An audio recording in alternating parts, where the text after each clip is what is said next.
Hello दोस्तों, स्वागत है आप सभी लोगों का राजस्थान एकेडमी पर। मैं प्रवीण सिंह आप सभी लोगों के साथ में, जैसा कि आप सभी लोग जानते हैं, लगातार आप लोगों के लिए राजस्थान अध्ययन की जो किताबें हैं वो लेकर के आ रहा हूँ। राजस्थान अध्ययन की किताबों के अंतर्गत हमने कक्षा 9 की किताब को कंप्लीट किया था। उसके बाद में कक्षा 10 की राजस्थान अध्ययन की जो किताब है उसे अपन ने शुरू किया है।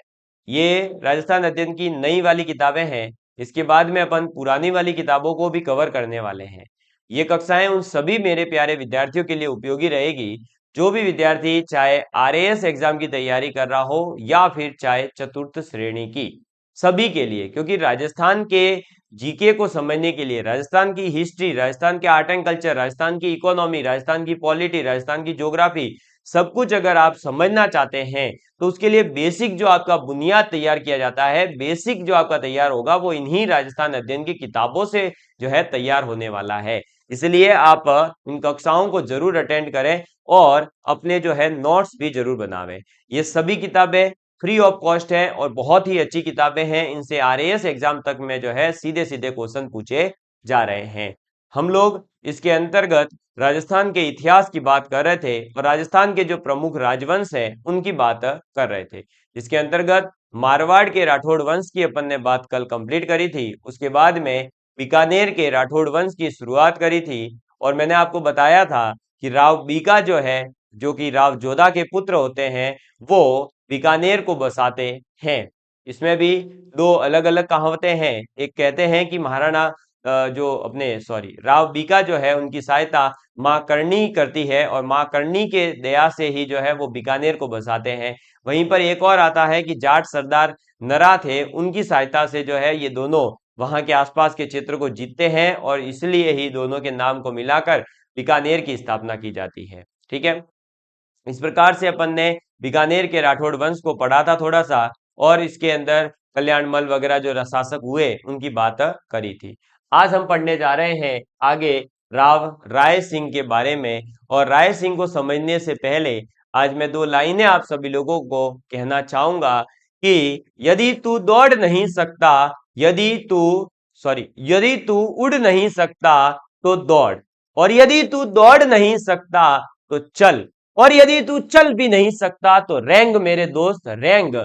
लेकिन तू रुक मत, लेकिन तू रुक मत, और लगातार अपने लक्ष्य की ओर बढ़ता रहे, लगातार अपने लक्ष्य की ओर बढ़ता रहे। मेरे दोस्तों, यदि आपको लगता है कि हम जो है लगातार पढ़ते रहेंगे तो हमें जो है सफलता मिलेगी, तो ये बिल्कुल सही बात है। लेकिन अगर आप ये सोचते हैं कि मैं 1 महीने पढ़ लूंगा लगातार और फिर बढ़िया 2 महीने रेस्ट करूं फिर सिलेक्शन हो जाएगा, नहीं हो सकता दोस्तों।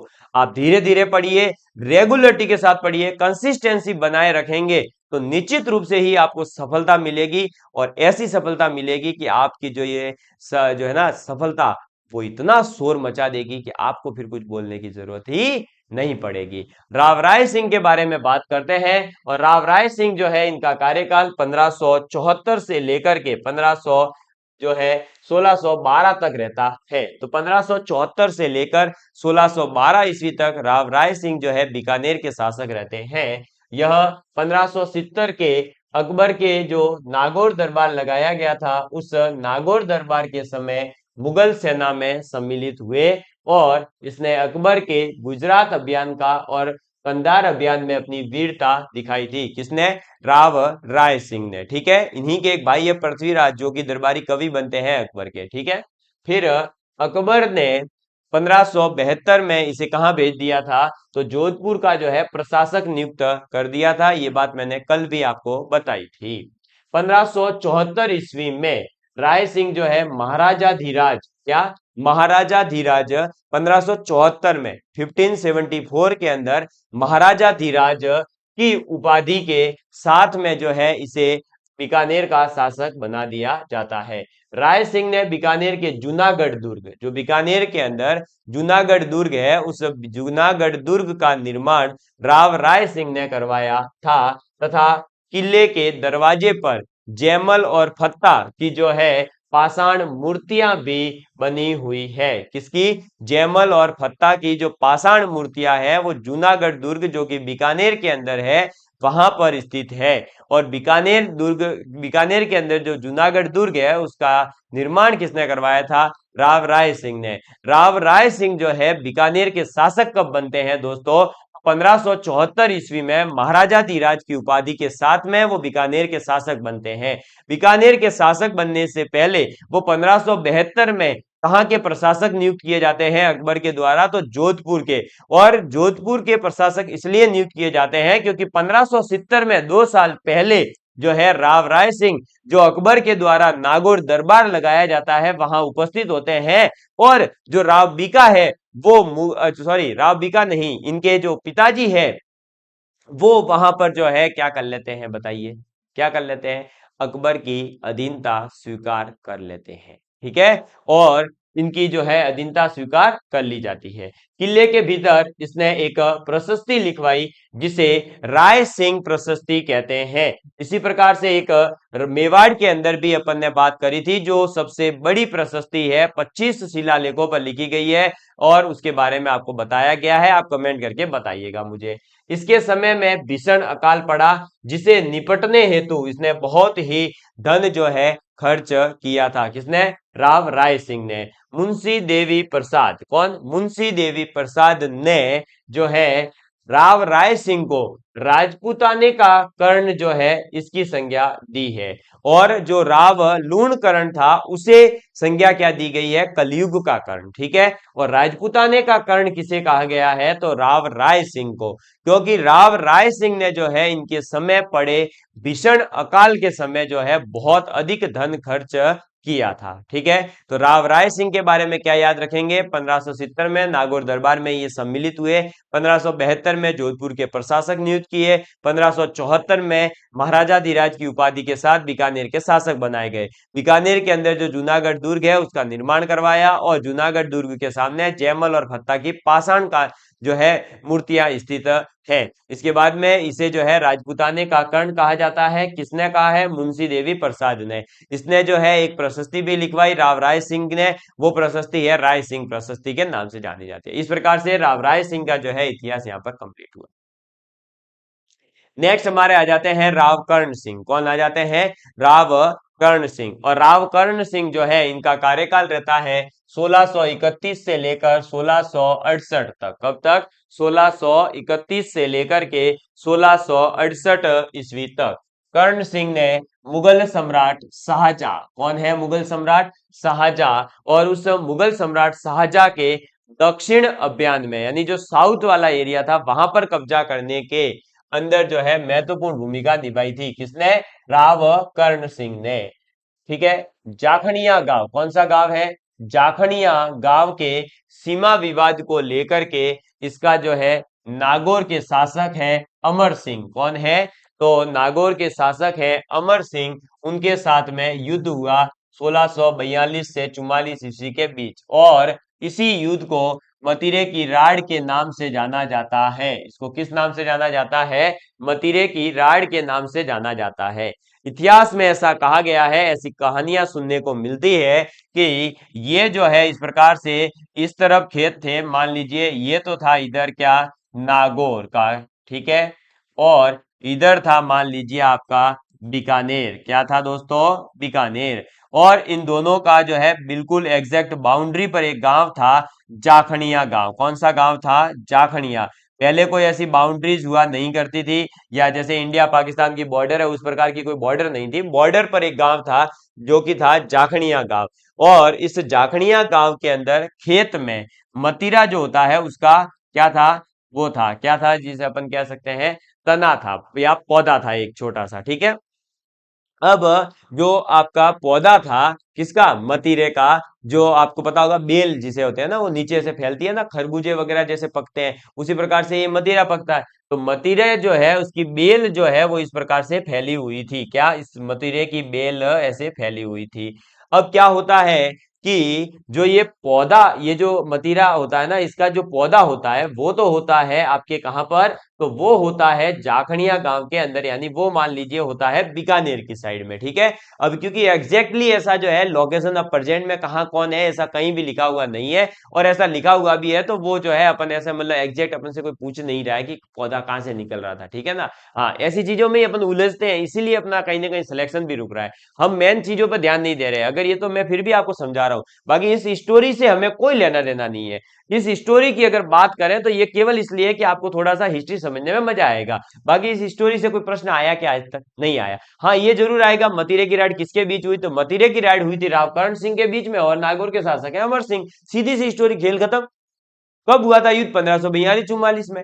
बस बात तो यही खत्म हो जाती है। तो केवल ऐसे समझा रहा हूं, तो इसके लिए ऐसे नहीं कि पौधा यहां से उगा था, मतीरा इधर गया था, ऐसे कमेंट करने लग जाओ भाई। मेरे को इतना ज्यादा इंटरेस्ट नहीं है इन चीजों में, है ना। मैं बहुत सीरियस तरीके से आपको एकदम हिस्ट्री पढ़ाता हूँ, हिस्ट्री चाहे ज्योग्राफी मैथ्स जो भी पढ़ाता हूँ मैं, बहुत एकदम जो अपने एग्जाम में काम आएगा उसके साथ में। फालतू की स्टोरी सुना करके कोई ज्यादा अपने को यहाँ पे ज्ञान नहीं पेलना है। ठीक है, चलो। तो देखो भाई, अब क्या हुआ कि जो ये मतीरा था वो पौधा तो मान लीजिए बीकानेर से निकल रहा है, और मतीरा जाकर के थोड़ा फैल गया। बेल तो फैलेगी, अब वो थोड़ी उसको पता है कि नागौर में नहीं जाना है, बाउंड्री थोड़ी उसकी डिसाइडेड होती है।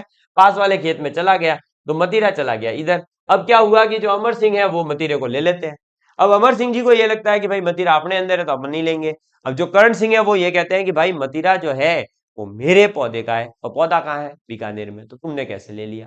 इतनी सी बात को लेकर के इन दोनों के बीच में बोले झगड़ा होता है, युद्ध हो जाता है, और वो युद्ध इस प्रकार से होता है कि फिर वो मतीरे की राइड के नाम से आज भी जाना जाता है। तो हमें तो यहाँ पर इन शॉर्ट में याद ये रखना है कि मतीरे की राइड कब हुई थी? तो 1642-44, एक तो ये याद रखना। मेन पॉइंट जो है ना वो ये याद रखना है। क्या याद रखना है? 1642-44 ईस्वी में मतीरे की राइड हुई। किसके बीच में हुई? तो बीकानेर के शासक है रावकर्ण सिंह। बीकानेर के शासक कौन है? राव कर्ण सिंह। ठीक है, हमें ये इंपॉर्टेंट पॉइंट याद रखना है, राव कर्ण सिंह। और जो हमारे नागौर के शासक है वो कौन है? तो नागौर के शासक थे उस समय अमर सिंह। बस खेल खत्म यहां पर, बस ये ध्यान रखना। तो मतीरे की राइड कैसे हुई थी, मतलब कब हुई, और कहां से पौधा उगा, कहां जाके मतीरा लगा, किसने खाया, कैसे पिया, कैसे तोड़ा, इतना ज्यादा फालतू का ज्ञान नहीं फैलना आपने। ठीक है, चलो। फिर देखो, मुगल उत्तराधिकारी युद्ध के समय देखो शाहजहां के दक्षिण अभियान में कौन सहायता कर रहा है? राव कर्ण सिंह। फिर अब क्या होता है कि मुगल उत्तराधिकारी युद्ध के समय कर्ण सिंह जो है वो तटस्थ रहे थे। तटस्थ रहने का मतलब क्या है? ना इन्होंने किसी का भी सपोर्ट नहीं किया। रावकर्ण सिंह ने फिर जो है शाहजहां के जितने भी पुत्र थे उसमें से किसी का भी सपोर्ट नहीं किया। ठीक है, चलिए, तो ये एक अच्छी बात है। मगर युद्ध में जो है औरंगजेब का पलड़ा भारी देख करके फिर इन्होंने क्या करा? इनके पुत्र थे पदम सिंह, पहले मतलब ये चालाक आदमी थे, पहले रहे तटस्थ, पहले बोले मैं किसी की और नहीं हूं। फिर इन्होंने युद्ध के अंदर देख लिया कि शाहजहां के पुत्र औरंगजेब जो है इनका पलड़ा भारी है, ये गड़बड़ कर सकते हैं। तो इन्होंने क्या करा? अपने पुत्र पदम सिंह व इनके केसरी सिंह को औरंगजेब की सहायतार्थ भेज दिया। किसने? करण सिंह ने। करण सिंह ने किसको भेजा? पदम सिंह को और केसरी सिंह को जो है युद्ध में भेज दिया औरंगजेब की सहायता के लिए। औरंगजेब के शासक बनने के उपरांत वह उसकी सेवा में चला गया। ठीक है, और चिंतामणि भट्ट के ग्रंथ सुख संपत्ति, क्या?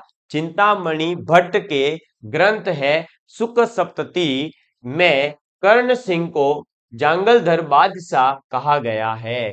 तो ये आपसे पूछा जा सकता है कि राव कर्ण सिंह को जो है आपके जंगलधर बादशाह कहाँ कहा गया है? तो जांगलधर बादशाह जो है कर्ण सिंह को सुख सप्तति, कहां पर? सुख सप्तति में कहा गया है। और सुख सप्तति, सुख सप्तति ये जो ग्रंथ है वो किसने लिखा है? तो वो लिखा था चिंतामणि भट्ट। तो याद रखना, चिंतामणि भट्ट के द्वारा रचित सुख सप्तति के अंदर कर्ण सिंह को जांगलधर बादशाह बताया गया है। ठीक है, कर्ण सिंह ने साहित्य कल्पद्रुमु, क्या?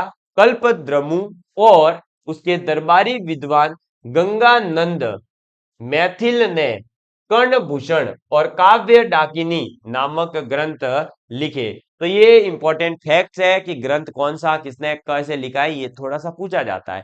तो याद रखें कि भाई देखो, राव कर्ण सिंह जो है मतीरे की राइड एक तो 1642-44 याद रख लेना। फिर और इनको जो है जांगलधर बादशाह कहा गया है, किसमें? सुख सप्तति में। सुख सप्तति किसने लिखा है? चिंतामणि भट्ट ने लिखा है। फिर आपके कर्ण सिंह ने जो है साहित्य कल्पद्रुम और इसके दरबारी कवि हुए, विद्वान हुए गंगानंद मैथिल। कौन? गंगानंद मैथिल। गंगानंद मैथिल ने जो है कर्णभूषण और काव्य डाकिनी, क्या? काव्य डाकिनी और कर्णभूषण नामक जो है ग्रंथ लिखे। समझ में आ गई बात? तो याद रखना, कर्ण सिंह ने तो कल्पद्रुम ये साहित्य लिखा और इसके दरबारी कवि या विद्वान हुए हैं गंगानंद मैथिल। गंगानंद मैथिल ने जो है कर्ण भूषण और काव्य डाकिनी नामक ग्रंथ लिखे। ठीक है, चलिए अब देखिए हमारे इसी के साथ में जो शासक थे, कहाँ के भाई साहब? शासक कहाँ के थे? तो ये शासक थे हमारे बीकानेर के राठौड़ वंश के, और बीकानेर का राठौड़ वंश इसी के साथ समाप्त हुआ। और बीकानेर का राठौड़ वंश समाप्त होने के बाद में हमारे सामने अब हम बात करने जा रहे हैं शाकंभरी के चौहान वंश की। किसकी बात करेंगे? शाकंभरी के चौहान वंश की बात करेंगे। तो शाकंभरी का जो चौहान वंश है और इनके जो प्रमुख जो शासक हुए, प्रतापी शासक हुए, उनकी बात करने जा रहे हैं। तो देखिए इस चौहान वंश की उत्पत्ति के विषय में बहुत विवाद है। जैसे कि देखो, मारवाड़ के राठौड़ वंश को लेकर के भी बहुत सारे अलग अलग व्यंग बताए गए थे। इसी प्रकार से मेवाड़ वंश के लिए भी अलग अलग बताए गए थे। इसी प्रकार से शाकंभरी के चौहान वंशों के लिए भी जो है अलग अलग मत हमारे पास में है।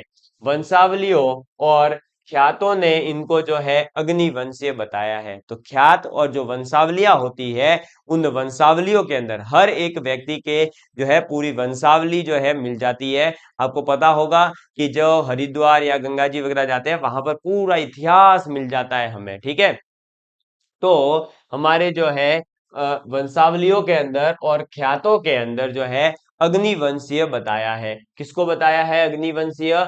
तो शाकंभरी के जो चौहान हैं उनको अग्निवंशीय बताया है। डॉक्टर गौरीशंकर हीराचंद ओझा जी जो है, वो डॉक्टर गौरीशंकर हीराचंद ओझा के विचार से ये सूर्यवंशी क्षत्रिय थे। कौन? चौहान, ये जो शाकंभरी के चौहान है वो कौन थे? तो सूर्यवंशी क्षत्रिय थे। ऐसा कौन बता रहे हैं? तो डॉक्टर गौरीशंकर हीराचंद ओझा। वहीं पर अचलेश्वर मंदिर के लेख में इन्हें चंद्रवंशीय बताया है। तो देखो भाई, अग्निवंशीय भी बता दिया, सूर्यवंशी भी बता दिया, सॉरी क्षत्रिय भी बता दिया, सूर्यवंशी क्षत्रिय भी बता दिया, और चंद्रवंशीय भी बता दिया। तो सूर्य, चंद्रमा और आग तीनों ही वंशों को बता दिया गया है यहाँ।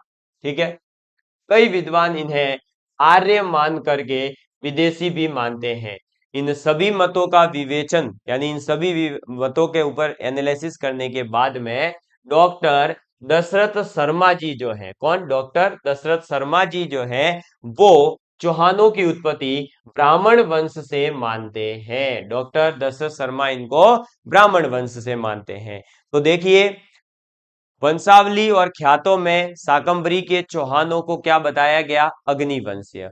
डॉक्टर गौरीशंकर हीराचंद ओझा जी क्या बताते हैं? सूर्यवंशी क्षत्रिय बताते हैं।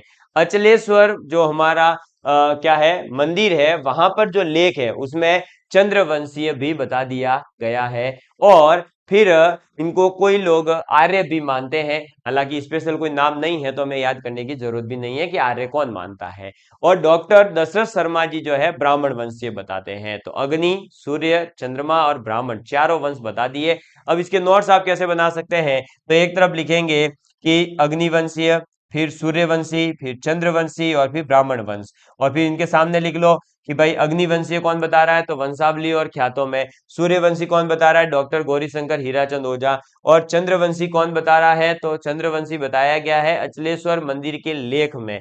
और जो इनको ब्राह्मण वंश बता रहा है वो कौन बता रहा है? डॉक्टर दशरथ शर्मा जी। तो ये पूरा लेख आपका कंप्लीट हो जाएगा।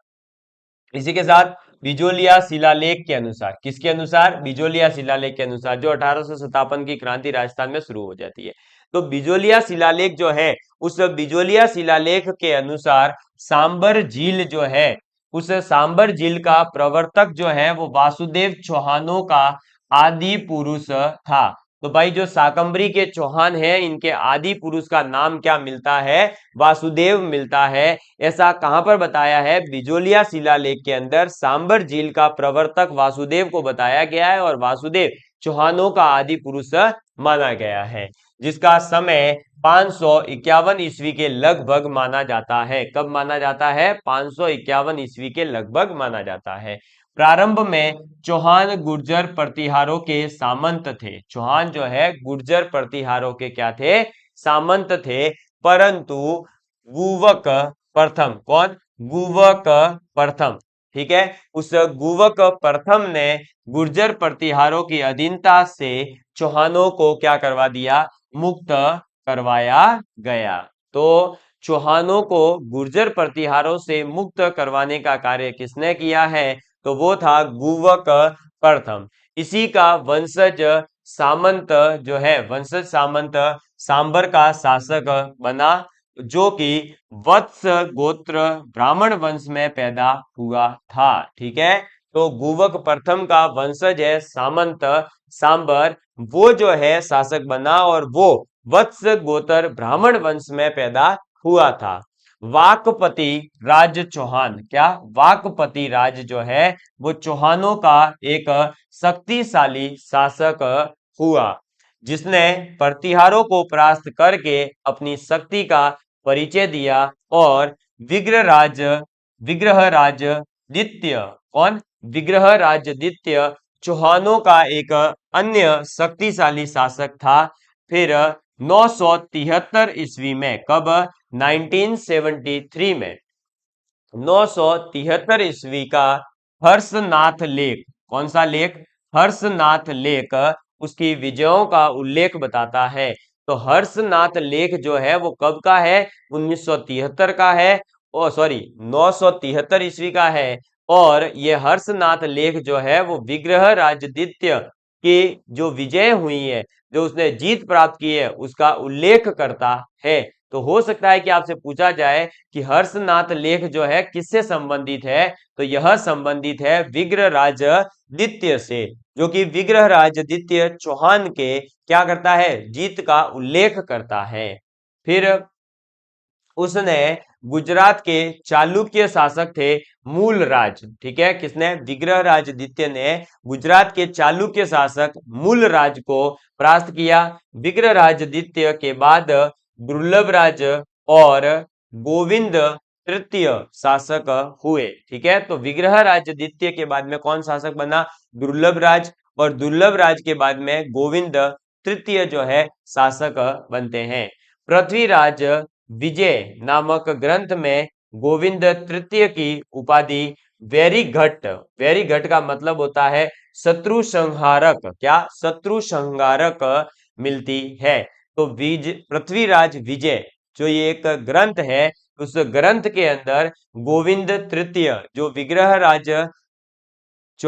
विग्रहराजद्वितीय के बाद में दुर्लभराज शासक बना, और दुर्लभराज के बाद में जो गोविंद तृतीय शासक बनता है, उस गोविंद तृतीय की उपाधि जो है वो वैरीघट मिलती है। वैरीघट उपाधि किसमें मिलती है? पृथ्वीराज विजय में। पृथ्वीराज विजय एक ग्रंथ है जिसके अंदर गोविंद तृतीय को वैरीघट नामक उपाधि बताई गई है। और ये जो वैरीघट है इसका मतलब होता है शत्रु संहारक। शत्रु संहारक का मतलब होता है शत्रुओं का नाश करने वाला, शत्रुओं की तहस नहस करने वाला।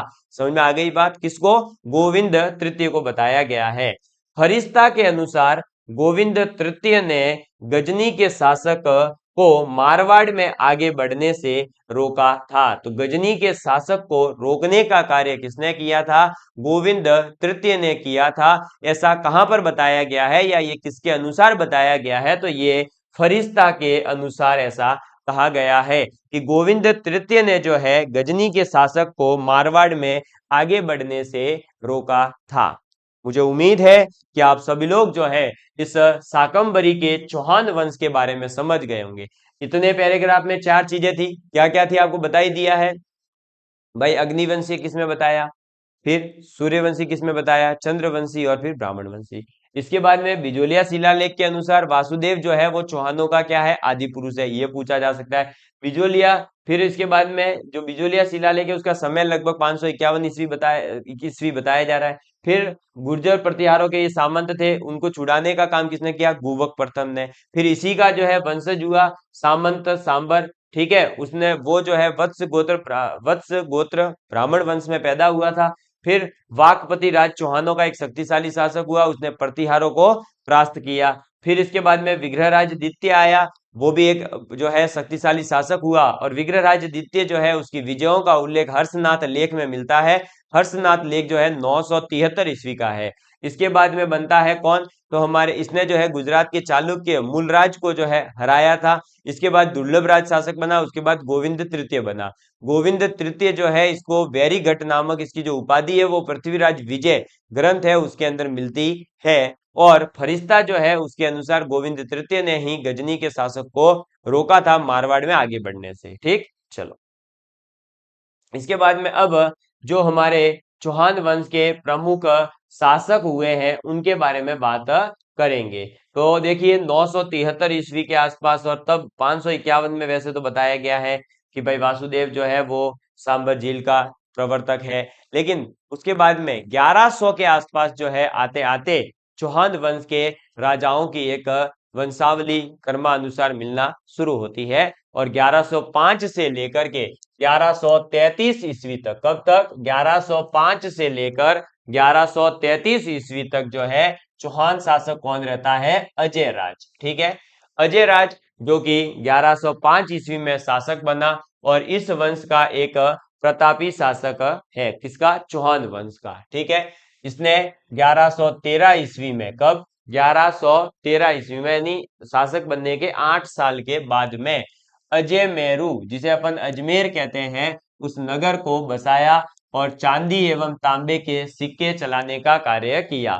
तो चांदी और तांबे के सिक्के चलाने का कार्य और अजमेर को बसाने का कार्य अजय मेरू किसने किया था, तो 1113 ईस्वी में अजय राज ने किया था। ये क्वेश्चन पूछा जा सकता है। देखो, बीकानेर किसने बसाया, जोधपुर किसने बसाया, कब बसाया, उदयपुर किसने बसाया, कब बसाया, अजमेर को किसने बसाया, कब बसाया, ये जो है चारों आपको कमेंट करके बताने हैं। 3 अपन पढ़ चुके हैं, चौथा आज अपन ने पढ़ लिया। ठीक, फिर वो जो सिक्के हैं सोने और चांदी के, वो अजय प्रिय द्रंभ कहलाए, क्या कहलाए, अजय प्रिय द्रंभ कहलाए, क्या, अजय प्रिय द्रंभ। ठीक है, कुछ मुद्राओं पर उसकी रानी है अजय राज की सोमलवती, उस सोमलवती का नाम भी अंकित मिलता है। ठीक है, अजय राज शैव मतावलंबी होने के साथ साथ एक धर्म सहिष्णु शासक था। कौन, अजय राज जो है वो शैव मतावलंबी वाले की, मतलब शैव मत को मानने वाला था, लेकिन ये धर्म के सहिष्णु शासक भी था। उसने जैन और वैष्णव धर्मावलियों को सम्मान की दृष्टि से देखा। उसने नए नगर में जैन धर्मावलियों को मंदिर बनाने की जो है अनुमति भी दी, और पार्श्वनाथ के मंदिर के लिए स्वर्ण कलश भी प्रदान किया था। किसने, अजय राज ने। तो अजय राज जो है मतलब बेसिकली ये कह सकते हैं कि सभी धर्मों को, सभी जो है एक समान मानता था, इसके मन में कोई किसी प्रकार की कोई जो है ऊंच नीच नहीं थी। ठीक है, तो ये ध्यान रखेंगे कि इसने 1113 ईस्वी में अजमेर को बसाया था और सोने चांदी के सिक्के चलाए, जिन्हें अजय प्रिय द्रुम्ब कहा जाता है। इसकी पत्नी सोमलवती के भी नाम जो है सिक्कों पर कई बार अंकित मिलते हैं। फिर यह जो है अपने नए नगर के अंदर जैन धर्मावलियों को मंदिर बनाने की अनुमति देता है, और पार्श्वनाथ मंदिर के लिए जो है बकायदा खुद सोने का कलश भी प्रदान करता है। फिर इसके बाद में 1133 से लेकर 55 तक, यानी 22 साल तक अर्णोराज जो है वो शासक बनता है। कौन शासक बनता है, अर्णोराज। अर्णोराज ने तुर्कों एवं मालवा के शासकों को परास्त किया, मगर गुजरात के शासक हुए हैं कुमारपाल चालुक्य ने जो है किसको परास्त कर दिया, अर्णोराज को। ठीक है, इसने जो है तुर्की और मालवा वालों को तो परास्त कर दिया, लेकिन गुजरात के कुमारपाल चालुक्य को जो है अपने अर्णोराज परास्त नहीं कर पाया था। इसने अजमेर में आना सागर झील और पुष्कर में वराह मंदिर का निर्माण करवाया। किसने, अर्णोराज ने। तो वराह मंदिर का निर्माण और अजमेर के अंदर आना सागर झील का निर्माण किसने करवाया, अर्णोराज ने करवाया। अर्णोराज एक शैव था, किंतु उसमें अन्य धर्मावलंबियों के प्रति सहिष्णुता की भावना थी। ये भी जो है मतलब किसी प्रकार से कोई भेदभाव पर विश्वास नहीं करता था। उसने अजमेर में खतरगच के अनुयायियों के लिए भूमि दान दी और देवबोध और धर्मघोष उसके समय के प्रकांड विद्वान थे। तो ये आपसे पूछा जा सकता है कि अर्णोराज के समय के विद्वान कौन थे। तो दो नाम मिलते हैं, देवबोध और धर्मघोष। ठीक है, देवबोध और धर्मघोष ये प्रकांड जो है विद्वान थे। किसके समय पर? तो ये थे अर्णोराज के समय पर, जिनको उसने सम्मानित किया था। वैसे तो चालुक्यों के हाथों पराजय से उसे कुछ मानहानि उठानी पड़ी थी, फिर भी उसने गजनवियों को परास्त कर तथा मालवा और हरियाणा अभियानों का नेतृत्व करके उसने अपने वंश के प्रभुत्व को नहीं घटने दिया। किसने? अर्णोराज ने। समझ में आ गई बात? तो ये थे शाकंभरी के चौहानों के दो प्रमुख शासक, जिसमें पहले है अजयराज, दूसरे हैं अर्णोराज। इन्होंने अजमेर शहर को बसाया है। ठीक है, इसके बाद में अगले शासकों के बारे में अपन अगली कक्षा में पढ़ेंगे। तब तक के लिए bye bye. Love you all of you. Please take care and please share with your friends. मुझे उम्मीद है कि आप लोगों को ये कक्षाएं पसंद आ रही होगी। यदि आप लोगों को ये कक्षाएं पसंद आ रही है तो अपने दोस्तों के साथ शेयर जरूर करें। धन्यवाद।